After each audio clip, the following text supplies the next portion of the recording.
বন্ধুরা, আপনারা কি জানেন যে ভারত তার প্রতিরক্ষা বাজেটে একটি ঐতিহাসিক পরিবর্তন আনতে চলেছে? খুব শীঘ্রই আমরা আমাদের সেনাবাহিনীর উপর চীন যতটা খরচ করে ততটাই খরচ করব। এটি কেবল একটি সংখ্যা নয়, বরং আমাদের সামরিক শক্তিতে একটি বিশাল বড় লাভ হবে। ভাবুন, আগামী বছরই ভারত $100 বিলিয়ন বেশি খরচ করা চতুর্থ দেশ হয়ে উঠবে। এই সব কিভাবে হবে এবং এর অর্থ কি জানুন এই ভিডিওতে। বন্ধুরা, ভারতের প্রতিরক্ষা সচিব, যিনি প্রতিরক্ষা মন্ত্রীর পর মন্ত্রণালয়ের দ্বিতীয় সবচেয়ে শক্তিশালী ব্যক্তি, তিনি একটি অত্যন্ত গুরুত্বপূর্ণ বিবৃতি দিয়েছেন। তিনি বলেছেন যে ভারত এখন তার প্রতিরক্ষা বাজেটকে ন্যাটো দেশগুলির আদলে বাড়াতে চলেছে। এর অর্থ কি?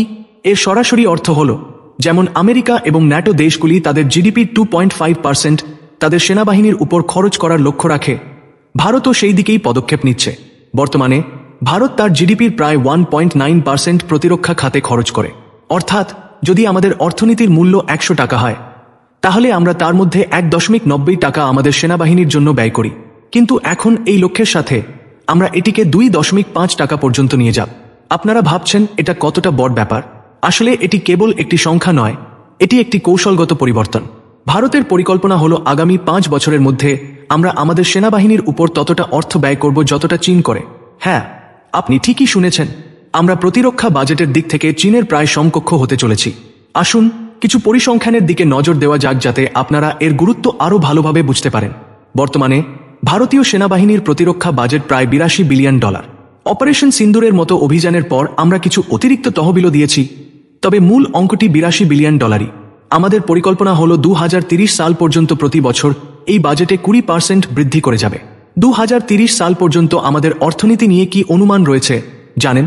বিশেষজ্ঞদের মতে আমাদের অর্থনীতি $9 ট্রিলিয়ন পর্যন্ত যেতে পারে, যা বর্তমানে $4.3 ট্রিলিয়ন দাঁড়িয়ে আছে। এবং যদি কিছু অর্থনৈতিক চ্যালেঞ্জও আসে, তাহলেও ন্যূনতম $7 ট্রিলিয়ন পর্যন্ত এটি পৌঁছাবেই।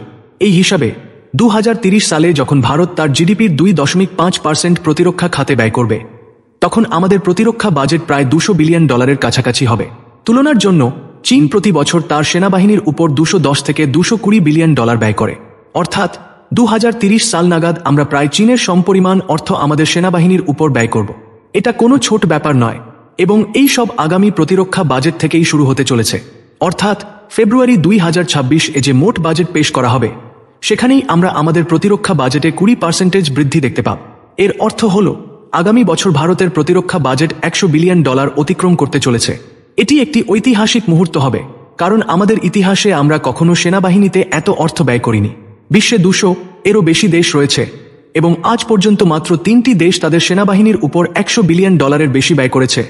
প্রথমত আমেরিকা, দ্বিতীয়ত চীন এবং তৃতীয়ত আগে সোভিয়েত ইউনিয়ন ছিল। কিন্তু গত 2-3 বছর ধরে রাশিয়া ইউক্রেন যুদ্ধের কারণে রাশিয়াও $100 বিলিয়ন বেশি ব্যয় করেছে। অর্থাৎ এই 3টি দেশ ছাড়া ভারত চতুর্থ এমন একমাত্র দেশ হয়ে উঠবে যা আগামী বছরই তার সেনাবাহিনীর উপর $100 বিলিয়ন বেশি ব্যয় করবে। এটি আমাদের সামরিক শক্তিতে একটি বিশাল বড় উল্লম্ফন হবে। তবে শুধু অর্থের কথা নয়, এই অর্থ কিভাবে ব্যয় করা হবে সে কথাও রয়েছে। প্রতিরক্ষা সচিব এও জানিয়েছেন যে আমাদের চেষ্টা থাকবে দেশীয় উৎপাদনে বেশি করে অর্থ ব্যয় করার। অর্থাৎ আমাদের নিজস্ব অস্ত্র প্রস্তুতকারক সংস্থাগুলির উপর ব্যয় করা হবে। এর উদ্দেশ্য হল এই সংস্থাগুলি বড় হয়ে উঠবে, অত্যাধুনিক অস্ত্র ব্যবস্থা তৈরি করবে, এবং আমরা অস্ত্রের ক্ষেত্রে একটি বৈশ্বিক শক্তি হয়ে উঠতে পারব। কোনো দেশই তার সেনাবাহিনীর উপর একটি নির্দিষ্ট সীমা অতিক্রম করে ব্যয় করতে পারে না। সরকার $200 বিলিয়ন বেশি যাবে না।